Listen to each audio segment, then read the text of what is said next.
It's me, SPILLIN 79. The show. Glad to be back, man. I wanted to do a video response to Bulletmarv. Why I prefer retro gaming to modern gaming. I just happened to be going through like a bunch of videos and just looking for new channels, retro stuff really, because I really prefer just looking at retro stuff. We know current stuff is out there. Current gen is always going to be out there. People always trying to innovate, come up with new ideas. But I like to look at retro, or why I want to just kind of get into it. Why do I prefer retro over current gen? Because if you look at my collection, I have probably an amassed amount of over 400 games. It's just retro stuff. My NES, Super NES, Sega Genesis, Sega CD, my PS2, my Xbox, GameCube, Nintendo 64, Dreamcast. I mean, for the most part, those systems get more time out of me than my 7th gen, and I'm even hesitant about even moving up to the 8th gen, really just because of the drought. One of my main reasons, like many retro gamers, collectors, and stuff, is because of nostalgia. It's got to be some sort of moment, and we touched on that in the show and tell that we did, the Google Plus Hangout that we did about a month ago, and we actually touched base on each item that you have in your collection has a memory, or those games that you played back then has a special memory. So it's like keeping a special memory attached with that certain item, so you'll never forget where you were at, what music you were listening to, what you were doing specifically when that game came out, or what you did.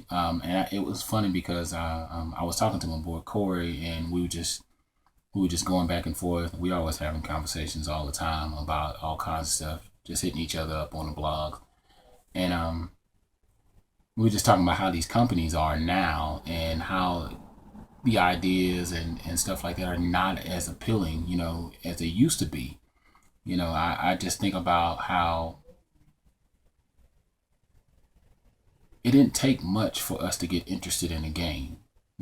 Back then, we barely even knew anything. Like, I was just actually watching somebody's blog today, or somebody's vlog, because it's video. And I was just sitting there watching it, and he was bringing up, how did you know about games and stuff like that back then? And it's so funny because I talked about, I picked up Ocarina of Time in my pickup video. I talked about that, and the thing is, I didn't hear nothing about the game.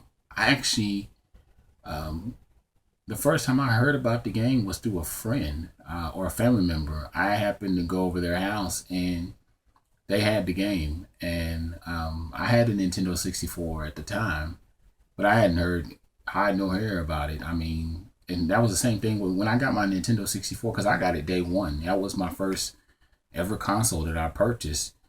I think the way I heard about it was just walking in the store and just happened to hear advertisement, the new Nintendo 64, and because they didn't do a lot of commercials. I mean, you can pull up some commercials on YouTube and stuff like that, but I mean, they don't even play like they do now. I mean, games, of course, we got trailers now, more and more trailers and stuff like that. But I guess the big thing for me, why do I prefer retro? Retro because, for one thing, it's cheaper. I mean, if I want to go in and buy a game, like, I think the last game I actually spent some serious money on, trying to think. I paid 20 for that, 20 for that. Was not Last of Us. Oh, Grand Theft Auto. That was the last time, probably last year, some time ago, and that was in October, November that it was released. I paid the full price for it, but that was the last game I pre-ordered. And I used to be a pre-ordering king, man. I used to pre-order out the ass, but I don't pre-order for shit no more. Mostly because there ain't nothing out there. I mean, currently, it's really dry, but we're finna get ready. This is like the drought before a whole bunch of games get released, like especially during the summertime. most of the time that's when a lot of games get dropped, June, July, and stuff like that. But for me, now that my mindset is on retro, when I walk in the store, that's how I've been able to master a certain amount of games that I have in such a short period of time. I mean, there are some certain quality titles that are in the retro era that you got to spend some money for. But for the most part, $65, I could walk away with 20, 30 games easily. I mean, because half of the games either cost me $1 or $2, and that's nothing. I mean, that's chunk change, and I could just clean up on PS2 games, Xbox games, a bunch of PS1 games. I can just walk in and out of thrift store. Now there are some places that want to charge $3, $4 for your common games that are retro, considered retro. But that's one of the big reasons, because of the price, man. That's one of the big things that, and then being able to accumulate certain games that I never had. So I'm able to experience something, but I'm able to get it at a cheap price and don't really have to worry about it.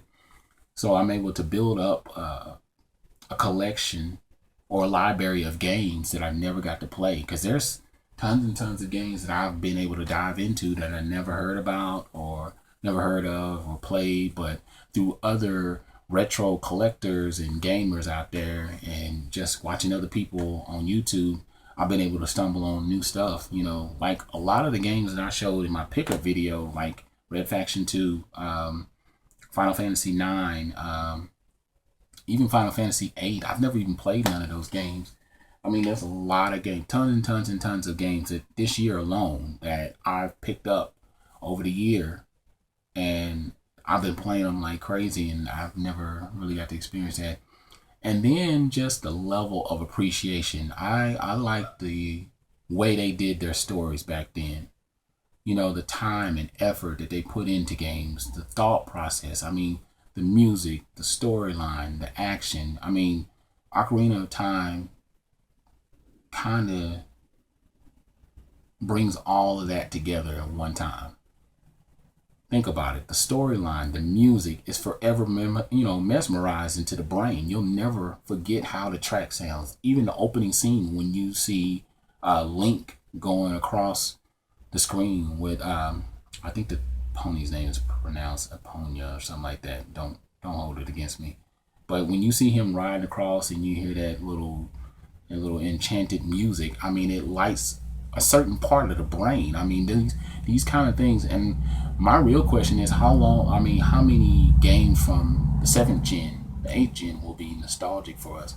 Because those games changed my thought process. I never played RPG like that, or I never played side scrollers back then like I do now. I mean, there's a lot of just great content, but really retro for me, it's just something to live by, man. I love it. I wouldn't trade it in for the world. I wouldn't trade these games in for the world. I love the feeling of being able to just go at it and just go back and see that. That's another thing. A lot of these games I used to remember reading, and I'm thinking about getting a Game Informer mag back because I like to stay current.